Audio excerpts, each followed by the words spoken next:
Masuk ke bagian uji yang pertama, yang 10% itu ada uji pendapatan. Kita lihat dari kertas kerja yang sudah dibuat, itu ada 5 segmen dengan masing-masing pendapatan yang diperoleh. Itu yang ini ya, yang paling bawah.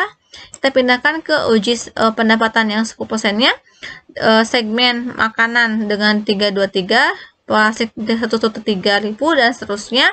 Nah, lalu kita uji dengan uji segmen yang 10%. Perolehan produk makanan ini pendapatannya berapa persen nih dari total pendapatan yang diperoleh oleh PT Induk dan Anak, dengan membagi antara produk segmen yang diperoleh oleh produk makanan dibagi dengan total pendapatan segmennya. 323 dibagi 600 dapat 54, penghasilan pengepakan 113 dibagi 600 dapat 19, dan seterusnya, sehingga menghasilkan persentase yang ini.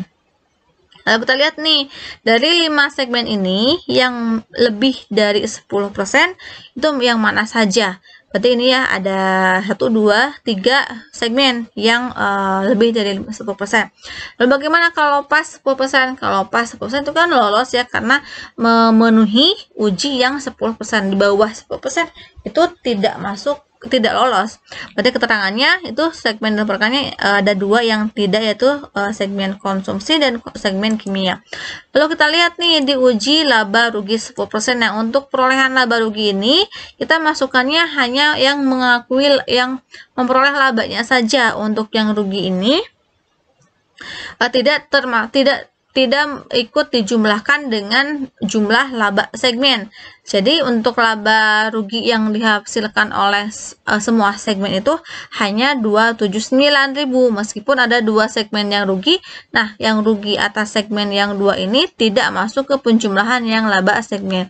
Nah, untuk menguji yang laba segmen 10% ini juga sama seperti yang tadi. Caranya kita masukkan dulu ya laba segmen yang dihasilkan oleh masing-masingnya dari profit. Mana profit kalau dari yang ini ya, segmen profit 198, 59 dan seterusnya. Kita masukkan ke uji yang 10% atas laba untuk produk sekian. Nah, lalu caranya sama tadi. Untuk makanan 198 dibagi 279. Nah, yang pembagian itu tidak termasuk ke si rugi. Jadi rugi mah diabaikan aja.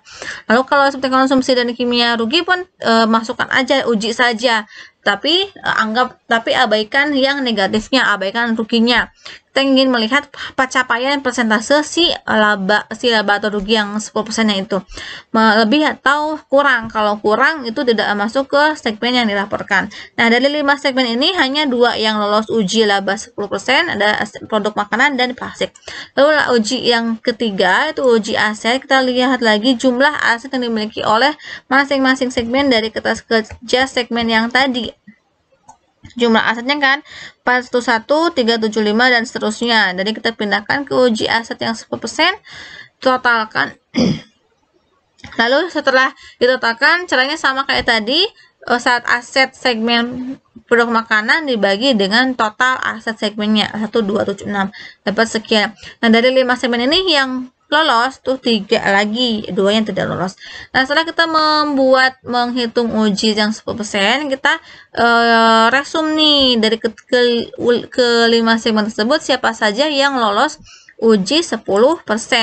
Nah, dari hasil ringkasannya seperti ini. Bagi yang tidaknya itu banyak, itu ada uji ada konsumsi, kesehatan dan kimia, maka tidak masuk ke dalam pelaporan segmen ke yang tahapan 7.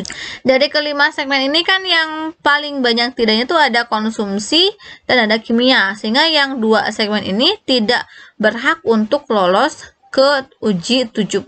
Maka yang berhak mengikuti uji 75% untuk pendapatan komprehensif itu ada 3 segmen yang ya.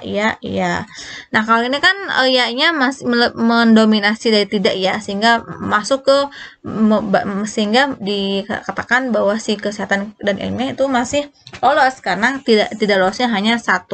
Tapi kalau sepertinya tidak lolosnya 2, itu tidak masuk ke tahapan kedua itu pendapatan 75 karena tidak lossnya 2 kayak gitu. Nah, dari yang 75 ini ada catatannya bahwa total pendapatan dari sumber eksternal itu akan dilaporkan terpisah jika keseluruhan pendapatan yang 3 segmen tadi itu sama dengan pencapaian total pendapatan konsolidasinya dengan catatan minimal 75%. Nah, dari mana sih kita menghitung yang 75 ini? Nah, kalau sepertinya untuk perolehan nanti itu kalau lebih dari 75%, maka yang 3 segmen tadi yang lolos itu berhak untuk dilaporkan terpisah. Tapi kalau sepertinya si hasilnya itu sama atau kurang dari 75%, maka si 3 segmen yang tadi tetap melebur ke segmen yang tidak lolos tadi. Berarti kalau kayak gitu yang 3 segmen ini meskipun lolos uji 10%, tapi karena tidak memenuhi 70%, maka tidak boleh dilaporkan secara terpisah. Kita lihat nih dari jumlah capaian pendapatan keluarnya untuk 3 segmen. Tadi kan ada makanan, pengepakan, dan plastik. Kita lihat nih di kertas kerjanya, khusus untuk yang uji 75 itu hanya pendapatan yang dilakukan keluar saja. Untuk pendapatan yang ke dalam itu tidak dihitung. Sehingga yang dimasukkannya itu ada yang 317, 95, dan seterusnya. Nah, kita jumlahkan nih total pendapatan komprehensifnya kan 572.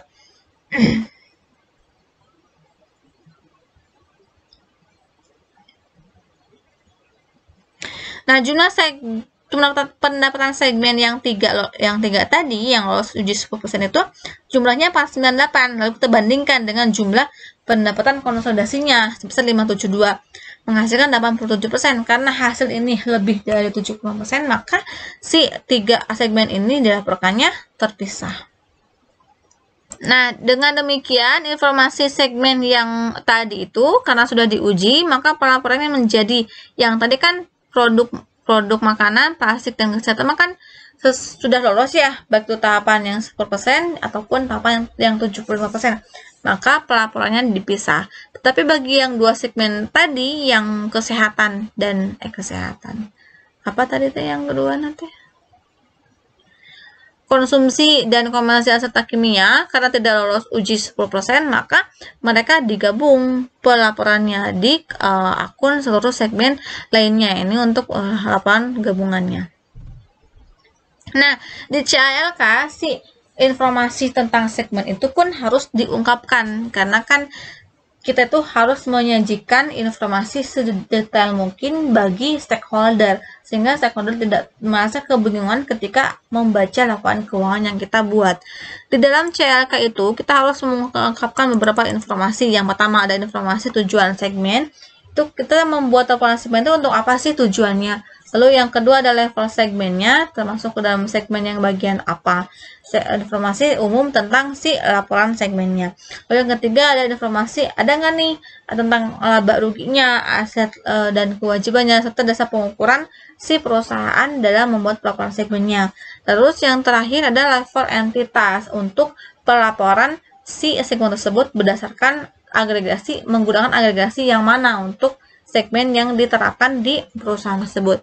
Kita lihat nih analisis yang dibuat oleh PT Mayora. Kita harus melihat bahwa pelaporan yang dibuat oleh Mayora benar nggak sih dengan standar yang sudah ditetapkan. Nah, di laporan segmen kan di mana sih laporan di laba ruginya itu kita kan melaporkan jumlah pendapatan 14,1 ya. Maka di CALK itu harus dicantumkan yang 14 sekian itu berasal dari mana dan angkanya berapa saja. Kita lihat di catatan di CALK nomor 24, ternyata di sini disajikan bahwa yang pendapatan yang 14,1 ini itu berasal dari pendapatannya itu berasal dari lokal, ekspor, dan retur.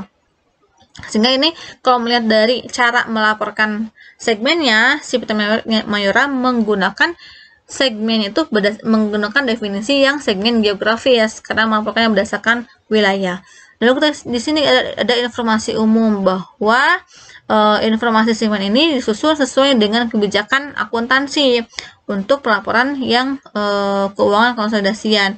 Lalu segmen operasi juga berdasarkan laporan internal, komponen dan seterusnya. Nah, ini tuh informasi umum tentang segmen, bahwa si PT Mayora itu memang menggunakan segmen untuk menyajikan laporan keuangan konsolidasiannya. Nah, ada informasi yang lain juga. Ternyata di pelaporan segmen itu dia melaporkannya seperti ini. Oh, ternyata yang 14, sekian itu berasalnya dari sini. Ada pengolahan makanan, ada pengolahan kopi dan seterusnya.